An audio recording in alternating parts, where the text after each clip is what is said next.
वो मुंबई में हादसा हो ना, बेचारे 4 लोगों की जान चली गई। तो ये जो वाटरमेलन है, तरबूज, वो कहते हैं वो ठीक तरह से देख के ले लो कि उसके ऊपर कोई प्रॉब्लम नहीं है ना। अरे कैसा देखोगे, क्या वो चिकन की वजह से हुआ था फूड पॉइजनिंग? चिकन तो दूसरे लोगों ने भी खाया था। डॉक्टर रवि गोडसे का डायग्नोसिस है स्टैफिलोकोकस ऑरियस प्रीफॉर्म टॉक्सिन की वजह से हुआ था। मुंबई के पायधुनी इलाके में एक ही परिवार के 4 लोगों की मौत हो गई है। 25 अप्रैल की रात खाना खाने और बाद में तरबूज खाने के बाद उनकी तबीयत बिगड़ी। अस्पताल में इलाज के दौरान चारों ने दम तोड़ दिया। इस बिरयानी तरबूज कांड ने पूरे देश को सदमे में डाल दिया है, लेकिन इसके पीछे आखिर क्या वजह हो सकती है, आइए जानते हैं डॉक्टर गोडसे से। वो मुंबई में हादसा हो ना, बेचारे 4 लोगों की जान चली गई। क्या वो चिकन की वजह से हुआ था फूड पॉइजनिंग? चिकन तो दूसरे लोगों ने भी खाया था। चिकन की वजह से हो सकता है, लेकिन चिकन हम अच्छी तरह से उबालते हैं, पकाते हैं, तो कोई बैक्टीरिया टॉक्सिन है उसमें, तो उसी समय नष्ट हो जाएगा। तो इसका फाइनल रिपोर्ट आना तो बाकी है। क्या किसी ने जहर दिया था, क्या कोई केमिकल था, क्या एप्स्टीन या बिल गेट्स का कॉन्स्पिरेसी था, वो बाद में पता चलेगा। डॉक्टर रवि गोडसे का डायग्नोसिस है स्टैफिलोकोकस ऑरियस प्रीफॉर्म टॉक्सिन की वजह से हुआ था। ये क्या होता है? देखो, इस केस में वायरस, नोरो वायरस वगैरह नहीं लगता, ना तो फंगस, ना प्रोटोजोआ, अमीबा लगता है। बैक्टीरिया में साल्मोनेला, शिगेल्ला नहीं है। ई कोला है तो टॉयलेट के साथ खून गिरता है। कैंपेलोबैक्टर नहीं है, लिस्टेरिया नहीं है। बोटुलिनम होगा तो ऐसा डिप्लोपिया, डबल दिखना, न्यूरोसाइंस होते हैं, नोजिया, वॉमिटिंग नहीं होता। ये स्टैफ ऑरियस का टॉक्सिन है। तो ये टॉक्सिन और बैक्टीरिया में क्या फ़र्क है? कल्पना करो कि आपका बदन एक शहर है और अतिरेकी उस पर हमला कर रहे हैं। वो अतिरेकी है बैक्टीरिया। वो 2 तरीके से हमला करता है। पहला उनका तरीका होता है कि आपके बदन में घुस गए और बैक्टीरिया बना दिए, फिर उन्होंने टॉक्सिन बनाना चालू किया। आप उनके साथ कैसे लड़ोगे? एंटीबायोटिक से। एंटीबायोटिक से उसे मार दोगे। दूसरा है, वो लड़ना थोड़ा मुश्किल है। अतिरेकी बॉम्ब बनाते हैं और बॉम्ब टॉक्सिन छोड़ के वो चले जाते हैं। तो अतिरेकियों पर बैक्टीरिया पे हमला करके वो बॉम्ब को कुछ फर्क नहीं पड़ता, बॉम्ब तो फटने वाला है। तो ये टॉक्सिन की वजह से हुआ है। तो हम क्या प्रिकॉशन ले लें? मतलब फल तो सेहत के लिए अच्छे हैं और गर्मी का मौसम भी है।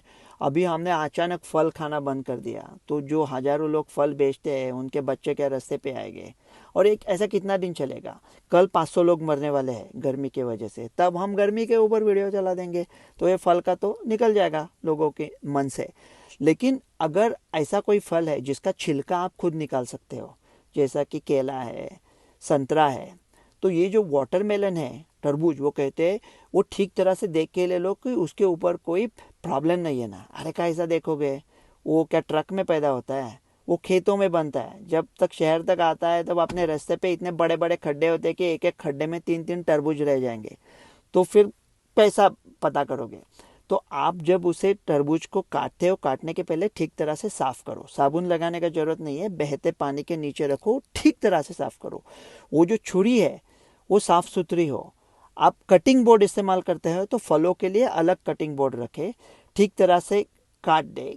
कभी कभी कुछ लोग उसमें केमिकल डालते हैं, लाल रंग का डाई, ये लाल रंग किसे पेश करूँ? तो वाटरमेलन का एक टुकड़ा पानी में डालो, रंग निकलता है क्या देखो, टिश्यू पेपर देखो। लेकिन ऐसा कौन करता है? तो अगर ऐसा ये तरबूजा कांटा है तो 1 घंटे के अंदर फ्रिज में रखो और 1 दिन के अंदर खाओ। लेकिन ये तो सब हम प्रिकॉशन लेंगे, ले सकते हैं। लेकिन फिर क्या ऐसा बाकी के लोगों के साथ हो सकता है? नहीं, ये अभी हुआ, खराब हुआ बहुत, ये न्यूज़ हुई, लेकिन फिर जान क्यों गई उन लोगों की? वो टॉक्सिन के वजह से। अगर एंटीबायोटिक दिया भी है तो सही है। एंटीबायोटिक मतलब ना जानो बैक्टीरिया है मौजूदा, तो एंटीबायोटिक का हम इस्तेमाल करेंगे। लेकिन इसका ट्रीटमेंट होता है, इसका डिहाइड्रेशन होता है, तो ट्रीटमेंट होता है बॉडी को सपोर्ट करे, जस्ट फ्लूइड दे दे। अभी 4 लोग थे। आप कहोगे क्या कोई इम्यूनोसप्रेस थे, या कोई कैंसर की बीमारी थी, या बहुत उम्र कम थी, या बहुत उम्र छोटी थी, तो उनको हो सकता है। लेकिन एक ही फैमिली के 4 हट्टे कट्टे लोग मर गए। तो अपने इधर प्रॉब्लम क्या होता है कि लोग पहला एक डॉक्टर को पूछते हैं, बाद में दूसरे को, जब तक अस्पताल पहुंचे बहुत देर हो जाती है। तो किसी अच्छे डॉक्टर को पहले से, जिसके ऊपर आपका भरोसा है, पहले से तय करो कि इस डॉक्टर के पास जाना है। और अगर हॉस्पिटल में गए तो आप कहते हैं कि इंडिया का जीडीपी आता 3 नंबर का है, 4 नंबर का, इतना पैसा है, चांद पे गए। अरे ये जीडीपी का आंकड़ा ना कोई मायने नहीं रखता। ऐसा अगर देश है ना जिसमें 4 हट्टे कट्टे लोग सिर्फ डिहाइड्रेशन की वजह से बम्बई जैसे बड़े शहर के अस्पताल में मरते हैं ना, तो इससे ज़्यादा शर्म की कोई दूसरी बात नहीं है। ये अस्पताल का नाम चेंज करे, ये सब नौटंकी, ये सब नाटक छोड़ दे और ये हॉस्पिटल अच्छी तरह से क्लीन करे और उधर अच्छी तरह से मतलब ये लोगों के ऊपर ध्यान दे कि हम कहाँ आ फंसे। इसमें लोगों की इसमें कुछ गलती भी नहीं है। हुए जो फिरदौस बदर, तकसीर थी आदम की मगर, हमारी अजाबे दरबदरी हमारी नाकत गुनाही है। ऐसा एक गुनाह जो हमने किया भी नहीं है उसकी सजा भुगत रही है। सो बाकी के ये लंबे चौड़े हम बातें करते हैं कि ये किया है वो किया है, सब ठीक किया है, अच्छा चल रहा है, लेकिन अपना जो पब्लिक सेक्टर का जो हॉस्पिटल है उस पे ऊपर ज़्यादा फोकस होना मांगता है। ऐसे डिहाइड्रेशन के वजह से भारत में आज भी 200 बच्चों की मौत होती है शायद पर दिन डिहाइड्रेशन के वजह से। ये अच्छी बात नहीं है, ये नहीं होना चाहिए। डॉक्टर रवि गोडसे, लोकमत हिंदी के लिए। मृतकों में 40 साल के अब्दुल्ला डोकाडिया, उनकी पत्नी नसरीन और उनकी 2 बेटियां 16 साल की आयशा और 13 साल की जैनब शामिल है। जानकारी के मुताबिक 25 अप्रैल की रात परिवार ने अपने घर पर रिश्तेदारों को बुलाया था, जहां कुल 9 लोगों ने साथ में खाना खाया। बताया जा रहा है कि रात बिरयानी बनाई गई थी। खाना खाने के बाद सभी रिश्तेदार अपने अपने घर पर लौट गए। इसके बाद देर रात करीब 1 से 1:30 बजे के बीच परिवार के चारों लोगों ने तरबूज खाया। कुछ ही घंटों बाद उनकी तबीयत अचानक बिगड़ने लगी। 26 अप्रैल की सुबह करीब 5:30 से 6 बजे के बीच चारों को तेज उल्टी दस्त की शिकायत हुई। हालत उनकी गंभीर होती चली गई। डॉक्टर्स ने उन्हें बचाने की पूरी कोशिश की, लेकिन इलाज के दौरान एक एक कर सभी की मौत हो गई।